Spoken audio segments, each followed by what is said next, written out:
Assalamualaikum warahmatullahi wabarakatuh. Hari ini kita mau belajar tema 5 subtema 2 pembelajaran 1. Nah, ada di halaman 63 ya, Nak. Di sini ada usaha di sekitarku. Usaha apa saja yang ada di sekitarmu? Bagaimana usaha tersebut bermanfaat untuk dirimu dan orang lain di sekitarmu? Yuk, kita amatin nih. Di sini ada sebelah kiri ada apa? Tukang fotokopi, ada ini barber shop atau tukang pangkas rambut, sama di sini ada montir ya, ada bengkel di sini. Amati gambar dan tuliskan hal yang ingin kamu ketahui lebih lanjut tentang kegiatan wirausaha pada gambar di atas dalam bentuk pertanyaan. Nah, ini nggak usah, Nak. Nah, apa sih wirausaha? Wirausaha itu berasal dari dua suku kata, wira dan usaha. Wira mempunyai arti sebagai pejuang, pahlawan, berbudi luhur, manusia unggul, berwatak agung, dan gagah berani. Di lain sisi, usaha merupakan sebuah perbuatan atau amalan berbuat sesuatu dan bekerja. Oleh karena itu, jadi wirausaha itu maknanya adalah sebuah pejuang dalam melakukan suatu pekerjaan, Nak. Kayak bikin usaha, membuka lapangan kerja sendiri. Ya, kita lihat nih, kita wirausaha. Nah, diskusikan pertanyaan yang telah kamu tulis dengan salah satu seorang teman. Nah, ini karena kita lagi belajar di rumah, coba kita mikirnya sendiri-sendiri. Tuliskan kesimpulan dari hasil diskusimu. Kayaknya nggak usah nih, Nak, yang ini nggak usah ya. Kalau disuruh kerjain yang ini nggak usah ya, nggak usah dikerjain. Nah, kita masuk yang ini. Sebutkan usaha-usaha lain yang kamu temukan di lingkungan rumahmu. Usaha selain abang fotokopi, tukang cukur rambut, sama bengkel, montir, apalagi banyak kan. Apa manfaat yang kamu peroleh dari usaha-usaha tersebut? Nah, yang tadi kan ini ditulis nih. Manfaatnya apa sih yang tadi? Ya, kita lihat lagi 65. Perhatikan kembali gambar usaha fotokopi, pangkas rambut, dan bengkel sebelumnya. Nah, kita lihat nih, Nak, di halaman 65. Sumber daya dan peralatan apa saja yang digunakan dalam usaha-usaha di atas? Ada sumber daya manusia, ya kan? Peralatannya apa aja, kayak tukang fotokopi, ya alatnya apa? Peralatannya mesin fotokopi. Kayak pangkas rambut, alatnya apa? Guntingnya, ya kan? Terus bengkel peralatannya apa? Kayak kunci-kunci, ya, terus dan lain-lain kan, banyak kan. Apakah seluruh sumber daya dan peralatan yang digunakan hanya berasal dari dalam negeri? Tidak, ya kan? Sumber dayanya ada yang dari luar negeri juga kan, kayak mesin fotokopi kan ada yang dari luar negeri juga, Nak. Ya, mungkin kalau gunting, kalau yang di abang-abang ada yang terbuat dari guntingnya dari Indonesia, ada yang dari luar negeri kalau yang udah keren tuh salonnya. Kalau motor ya udah pasti dari luar negeri juga. Kenapa dijelasin?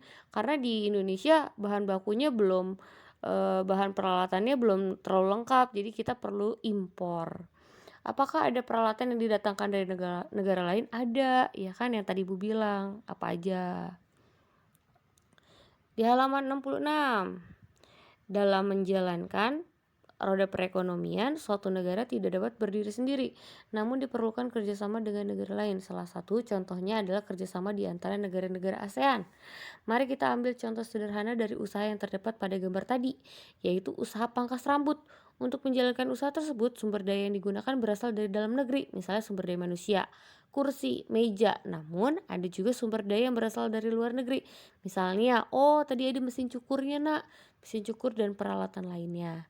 Begitu pula dengan usaha fotokopi dan bengkel, sebagian sumber daya yang berasal dari dalam negeri, dan ada pula yang didatangkan dari luar negeri seperti mesin fotokopi dan suku cadang. Suku cadang tuh kayak peralatannya untuk kendaraan bermotor. Kegiatan mendatangkan atau memasukkan barang, dagangan, atau komoditas dari luar negeri ke dalam negeri itu mengimpor. Ingat-ingat, dari luar ke dalam.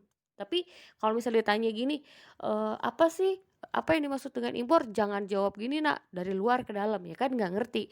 Mendatangkan barang atau memasukkan barang dagangan atau komoditas dari luar negeri, gitu ngejelasinnya.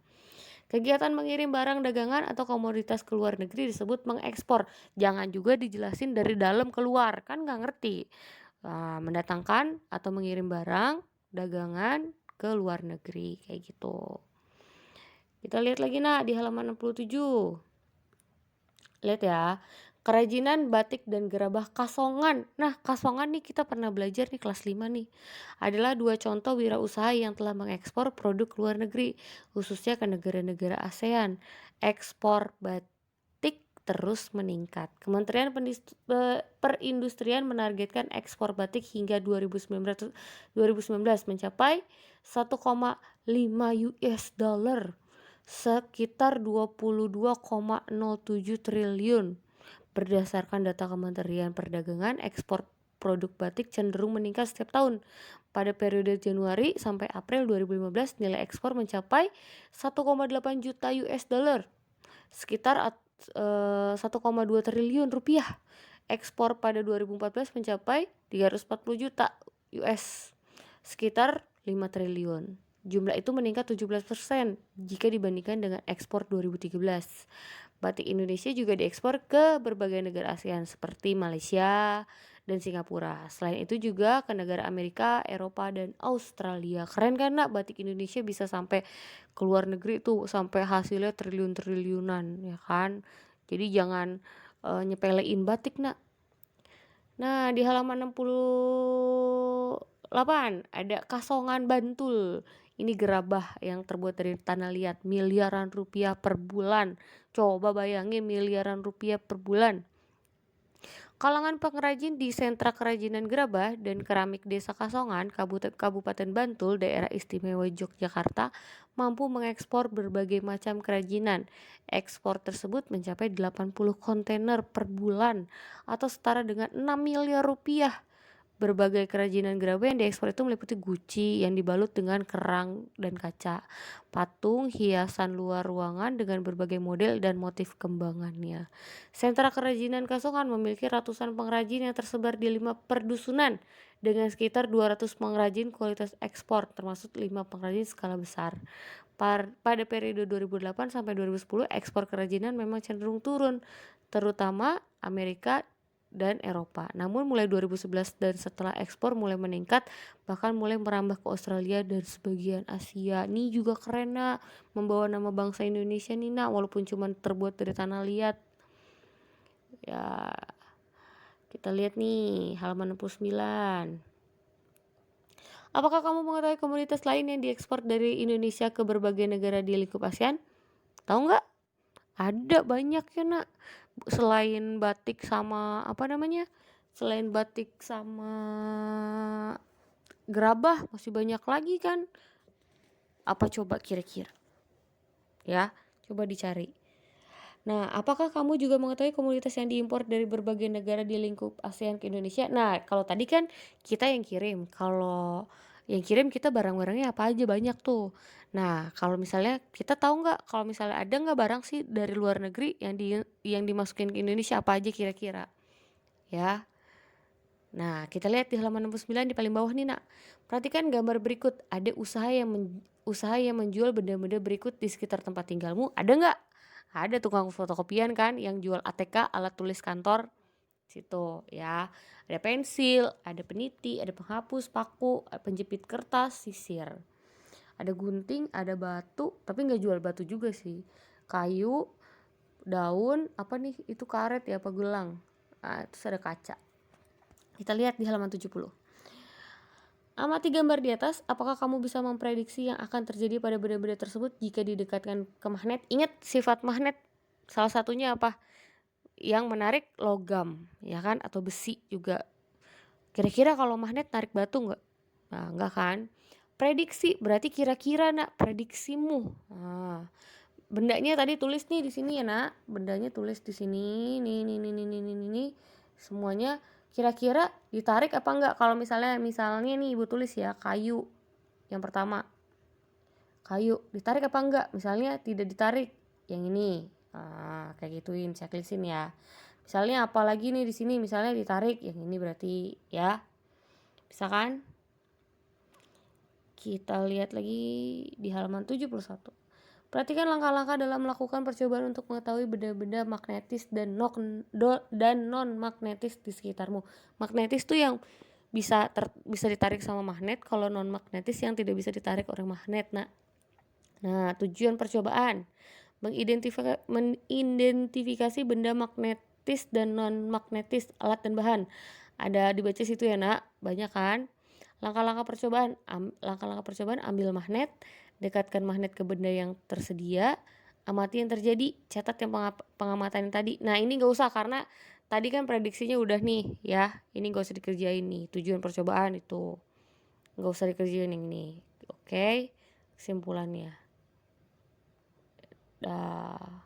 Terus kita lihat di sekolah Edo akan dilaksanakan simulasi tentang wirausaha, yaitu siswa akan mempraktikkan jual beli di lingkungan sekolah. Untuk kegiatan tersebut dibutuhkan beberapa panitia. Bagi siswa yang berminat dapat mengajukan surat permohonan kepada guru kelas dengan melampirkan daftar riwayat hidup. Ada yang tahu nggak sih daftar riwayat hidup apa sih? Ayo. Apa sih? Kira-kira? Nah, Edo dan Siti berminat untuk menjadi panitia. Terus, namun mereka masih bingung bagaimana cara menulis daftar riwayat hidup. Di situ. Apakah kamu mengetahui cara membuat daftar riwayat hidup? Lihat di situ. Apa sih daftar riwayat hidup? Kira-kira tahu nggak sih? Tahu nggak? Nah, daftar riwayat hidup itu disebutnya dengan CV nak. Di sini. Nah, kita lihat di halaman 75 nih. Tahukah kamu bahwa daftar riwayat hidup adalah data yang berisi informasi tentang diri seseorang? Kamu dapat membuat daftar riwayat hidup untuk keperluan menerangkan data diri kepada orang lain. Kamu membuat daftar riwayat hidup untuk keperluan mendaftarkan diri, misalnya mendaftarkan diri ikut lomba kesenian, menjadi anggota sebuah tim, pengurus atau suatu kegiatan, atau untuk melamar pekerjaan. Setiap orang memiliki riwayat hidup masing-masing. Riwayat hidupmu pasti berbeda dengan riwayat adikmu, kakakmu, bahkan orang tuamu. Ya iya dong, kan tanggal lahirnya aja juga beda nak. Nah, kamu dapat menulis daftar riwayat hidup dalam bentuk singkat maupun dalam bentuk narasi, cerita. Untuk membuat daftar riwayat hidup diperlukan data diri, pengalaman, keterampilan, prestasi yang pernah diraih, serta informasi penting lainnya yang perlu diketahui orang lain. Tulislah sebanyak mungkin informasi penting tentang dirimu dalam bentuk peta pikiran sebagai bahan untuk membuat daftar riwayat hidup pada pertemuan berikutnya. Ya, nanti daftar riwayat hidup kita bakal bikin ya, tapi kita baru belajar pengertiannya aja dulu nih daftar riwayat hidup. Nah, jadi hari ini tugasnya adalah ada di halaman ini aja nak, halaman 65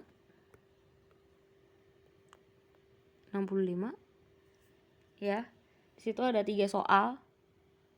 Di situ ada 1 sampai 3 dikerjain. Terus ada lagi, nah sama yang ini nih, prediksi-prediksi yang 70, halaman 70 yang 1 sampai 12. Udah di situ aja. Oke, nanti kita hari Selasa mau ngerjain kayaknya bikin yang daftar riwayat hidup. Terus ini tugasnya dikerjainnya nanti kalau misalnya udah ngerjain ulangan PKN hari ini. Oke, dikerjain dulu ulangan PKN-nya baru dikerjain tugasnya. Nah, selamat mengerjakan. Assalamualaikum warahmatullahi wabarakatuh.